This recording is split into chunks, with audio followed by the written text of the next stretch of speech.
I like to play it fast and interesting. So something's gonna happen, and you should watch. And this is the car that Jeremy Clarkson and the Stig drove on Top Gear. Educational institutions in America, corporations, the racing world, the automotive world is doing jack squat for the future. But we are. So I hope that inspires you that there are people out there that care to make the future better for the right reasons. So what's your best Instagram angle? It's not that one. That one's not any better either. How about this? We put on the bare carbon fiber engine lid here, mostly because some kids in a Honda Civic told me it makes the car faster if you have a carbon fiber hood. Do you think that's true? I just got my PhD. Ooh, that sounds fancy. Next week, we are gonna do a Zoom call with the guy Elon Musk called to help him go to Russia to try to buy the engines from the world-destroying nukes.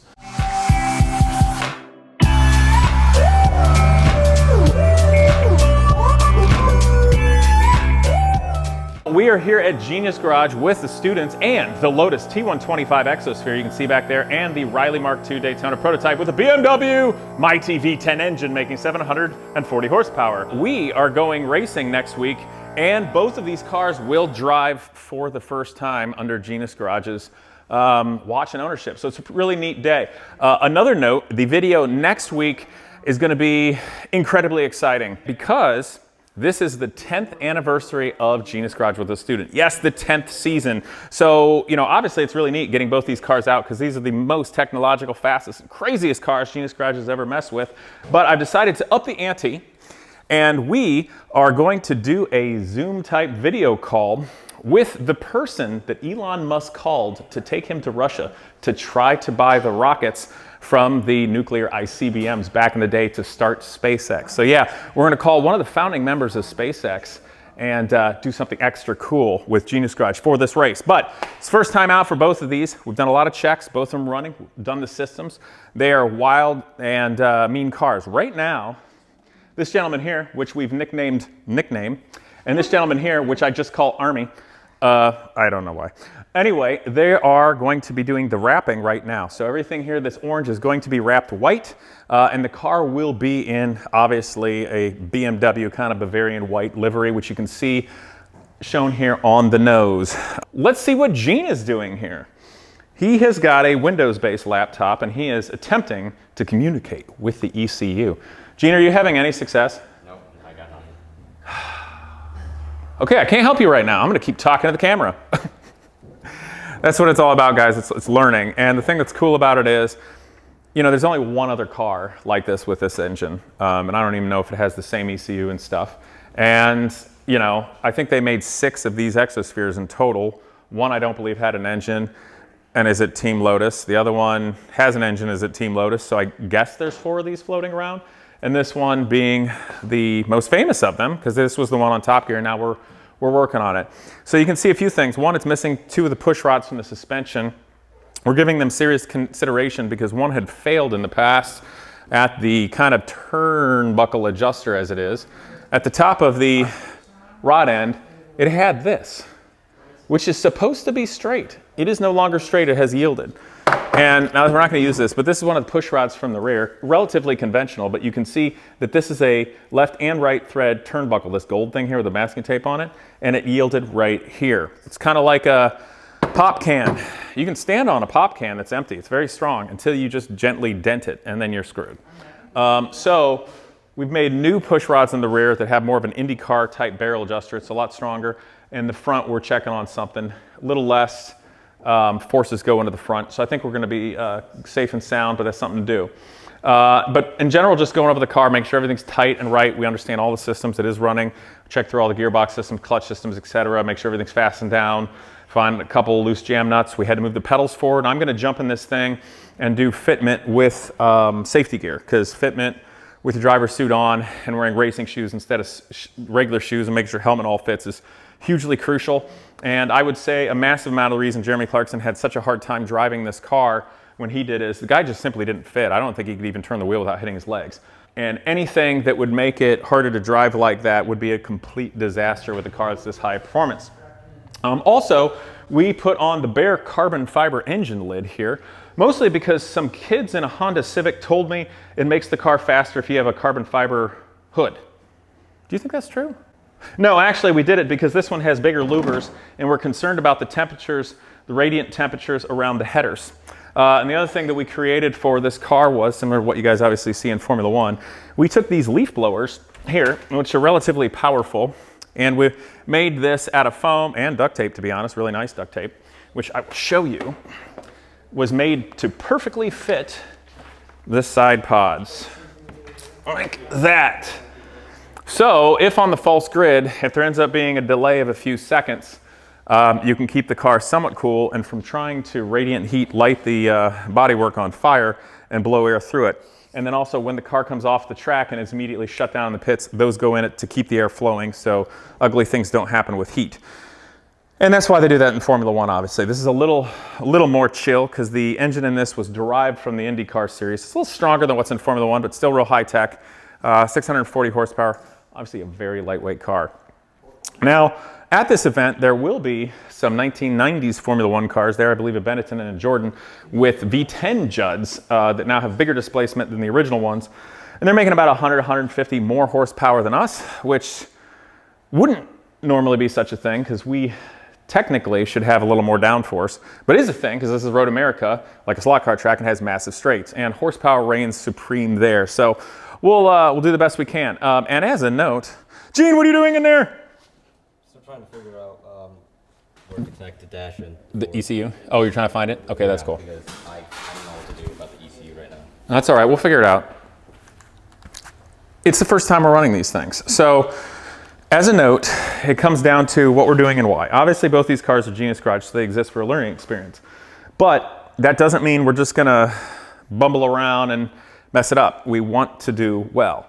Now, the Lotus is a car that we believe is the most viable. It's the one that we're putting, shall we say, more of the focus and effort on to doing a good job, get through the weekend, test, tune, obviously make it to the race, start well, drive well, have it function well, and hopefully finish well. So we're gonna obviously try to race as good a job as we can with the experience. So while we'll get faster and faster as the events and years go on with Genius Garage, this is to, frankly exemplify that good philosophy and good strategic planning, as well as prioritizing what it is that we're doing. Staying true with that will help us have the best chance of success, which I think will be the best learning experience for the students, as well as hopefully you all out there.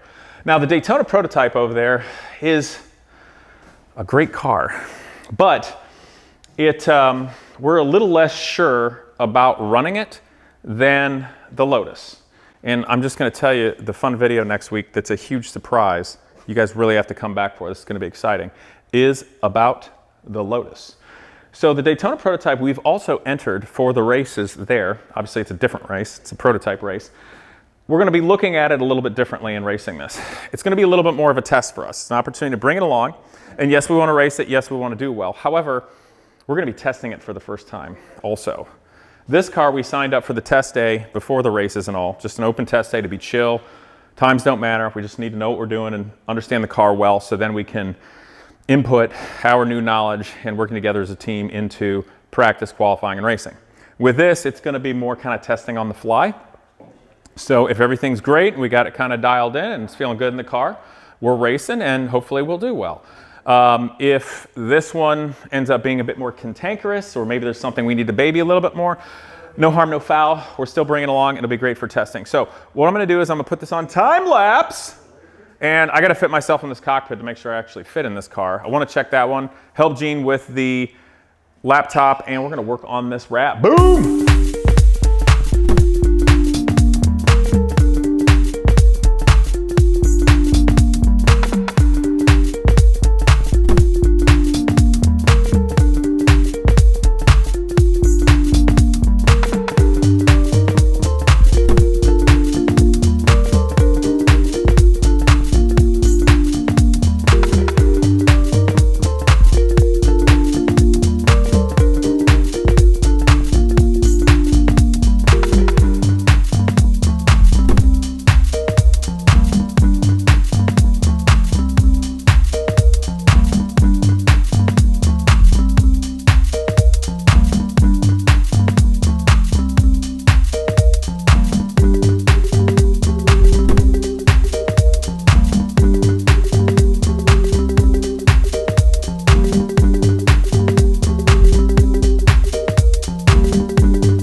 Okay guys, you might have noticed that I changed clothes since the time lapse because it's the second day. Actually, when I did a time lapse over there that I deleted because it ended up being hours long, I got phone calls and we all got super busy cutting through it. So realize that for everything you do see here and get a small taste of it, there's a mass amount of work going on with myself and everybody else with all the logistics to make this happen beyond just the cars. And both of these cars are highly, highly sophisticated. So yeah, Alex is over there wrapping it, which is like the easy, nice job that's still difficult. But keep in mind, it's been a multi-year project. If you guys remember last year, doing the motor and the gearbox and having that all in and making the systems work and checking it out. So highly sophisticated cars going out the first time with college students in an educational program that is the only one in the world like this. And I will use this as an opportunity first to tell you guys, well not first, but tell you about my helmet and finish this up with a reminder that next week's video is going to be unbelievable with one of the founding members of SpaceX. But also, Genius Garage is special. This is the 10th anniversary. It has existed because myself and other private individuals have donated time, money, and cars to give young people an opportunity free of charge. No college student has ever paid to be part of Genius Garage, or any of the students for that matter, and nobody gets paid to be here to teach. So it is really the best part of humanity, helping young people get jobs and get their careers going from anything from engineering and research and development at Fortune 500 companies and manufacturers down to being exotic car mechanics or racing mechanics and welders and machinists and fabricators and all that jazz. So it's really an amazing thing. And I can tell you that no corporation, no university, and no racing team is doing anything like this, because in this day and age, what is effectively woke marketing reigns supreme, where they just see something that people wish existed in the world or there's something wrong with the world, and they do something meaningless that is very superficial and then send out a press release and be like, oh, well, we want to have better diversity in racing and teach people more about racing so the future continues better. So they get a bunch of kids and bring them there one day, introduce them to like 5 people, send out a press release and do nothing and pat themselves on the back. When in reality, educational institutions in America, corporations, the racing world, the automotive world is doing jack squat for the future. But we are. So I hope that inspires you that there are people out there that care to make the future better for the right reasons. So look up Genius Garage, and if you would like to help make this exist for the future, please become part of it. Remember the video next week. Anyway, here I am. I'm wearing my Henchman outfit, made by Henchman in Indianapolis. I actually cut the same way, you know, of the late 60s, early 70s, which is a nice clean time, which I like, but to modern standards of flame-proofness. Now, there may be suits out there that breathe a little bit better, but that's not the point. A suit like this insulates the driver from the extreme temperatures of heat, gasoline or alcohol fires, but it's a two-way street. It also insulates the driver from not being able to cool down. So it is psychotically hot in there, because this is effectively the wearing like ski pants and a winter parka, but in the summer, in the confines of a car that does not breathe, that you're fully strapped into, and you have to maintain like a heartbeat, like a boxing match. So it's a lot. And this helmet is an Arai, I believe it's a GP7, which is the current helmet that's appropriate for IndyCar, Road to Indy, Formula One, that sort of thing. It's pretty neat. You know, it's got a little separator here, a wicker to separate, create the boundary layer of the air to separate that, so you get rid of lift trying to pull your helmet up. It also has this chin spoiler, so as you are in the airstream and you've got 150, 180 mile air hitting you here, some of that goes up, some of it goes around, some of it goes down. The bit going down hits this and helps keep the helmet down.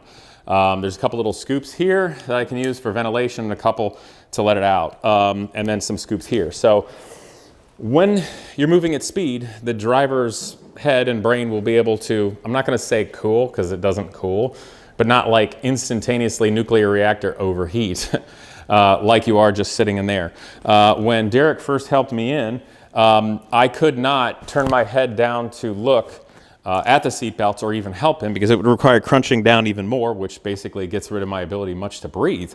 And with everything on, was like, oh my God. But what's interesting about a car that I'm blocking, unfortunately, such as this, the engineering is incredible. So that when I'm strapped in, or the driver's all fitted, whoever, whatever, they're able to move only enough to do the absolute minimal of the controls of the car. I could utilize, and you saw me checking the steering wheel of it, and this is the car that Jeremy Clarkson and the Stig drove on Top Gear. And Jeremy, because he's so damn tall and generously proportioned, didn't fit. So his hands were hitting his legs and he wasn't able to steer. So that's part of the reason he had such a difficult time. It's kind of a shame that he dogged on the car, because I actually think it's a really good car. But sadly, he didn't fit. But I did fit, and I had to move the pedals forward. So all I can do is I can work the pedals, I work the steering wheel, I can hit the buttons, and I can just see that stuff. Now, one thing I will tell you about it that I learned is on the right, as well as the left of the car, there are buttons. The left side is going to be things like my fire extinguishing system and radio. The right side is going to be things like ignition, electrical cutoff, bias adjuster for the brakes. I cannot reach, at the very minimum, I can't basically operate the buttons that are on the side with that hand because it's too jammed, there's no room. So I'd have to cross over to operate things with your other hand like this. So that's gonna be a different thing I'll have to remember when operating it. But the visibility is good. We had one of the Hans device tethers twisted. You might have seen me working with my head and figuring that out. But really good visibility, ability to control, so all that's nice. And I think it will be obviously safe, but holy moly, it's hot in here. The Daytona prototype's a lot nicer in terms of sitting in it. I'll bring this over and show you guys. I may just jump in real quickly in a minute. I guess I'll show you guys if you want to see it or not. But this is going to be the video for today, but just please keep in mind many thousands of hours go in of myself, all the volunteers and people that make Genius Garage happen, and especially the students, and this guy who apparently seems to be running away because he doesn't want to be on camera, which means I'm going to be annoying and stick it in his face. Let's do that. Oh, who are you? Hi, my name's Derek. Yeah? Just arrived here like, what, 3 days ago? Yeah, you're new. You're new. So what's your best Instagram angle? It's not that one. That one's not any better either. How about this? We'll work on it. I don't look any good either. Okay, so you having fun? Yeah, I'm having a blast actually. Cool, Been so here for far. 3 days and already having a blast. Where'd you come from? Originally Hawaii. Okay, and then where'd you come here from now? So I'm currently going to school in New York City, studying mechanical engineering out there. And I heard about this program a while ago and always wanted to attend. Here I am. I dig it. And you spent what, 6 years in the Army doing drones? Correct. Cool, I dig it. Right on, man. We'll keep going. We'll have some fun here. Let's go see Alex before we go. Oh, what's up, dude? What's up? Where'd you come from? From California. California way? Yeah. Wow, what were you doing out there? I was going to school, doing engineering at UCLA. Yeah, material sciences? Yep. What mark of school did you just accomplish? I just got my PhD. Ooh, that sounds fancy. So what are Yeah. you working on now? I'm working on the wrap for the Daytona. A PhD person in material science having to do a vinyl wrap? Does that seem beneath you? I don't think so. Good. It's pretty cool. That's the right answer, because it's all part of it. Are you having fun? I am. You looking forward to next week? I am. We got a lot to learn, and so it's going to be a trial by fire, and then when we come back, we'll get to play with and engineer the IndyCar project. Yeah. So anyway, guys, next week, thank you, Alex. Yep. Next week, we are going to do a Zoom call with the guy Elon Musk called to help him go to Russia to try to buy the engines from the world-destroying nukes of the Cold War. That's pretty cool. Something about Genius Garage. And it's the 10-year anniversary. I like to play it fast and interesting. So something's going to happen, and you should watch. And we're going racing next week, so holy mackerel. See you guys next time.